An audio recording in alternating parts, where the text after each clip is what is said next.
তখন দেখবা উত্তরটা বড় না, ওরা যে প্রশ্ন করে এইটি সবচেয়ে বড় বিষয়।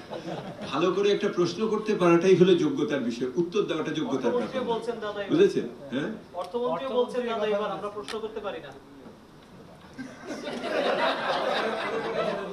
শুনে বি ম্যাচিওর। এখানে বেশ কিছু বিষয় আছে। একটা তো বড় বিষয় আছে দুর্নীতি, সুশাসন ইত্যাদি, এবং তার জন্য বরাদ্দ ইত্যাদি বিষয় একটা আছে। একটা বিষয় আছে যে আপনার জ্বালানি সম্পর্কিত, একটা বিষয় আছে শিক্ষা ইত্যাদি মিলিয়ে একটা আছে, আরেকটা আছে আর্থিক ব্যবস্থাপনা, এবং সামগ্রিকভাবে 2-4টা বিষয় আছে।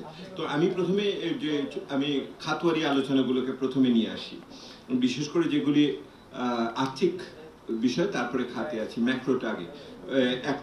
একটা বিষয় আপনারা তুলেছেন, সেটা হলো যে আপনার করযোগ্য আয় সীমা কার্যত আসলে কমে গেল কিনা আপনার মূল্যস্ফীতির কারণে।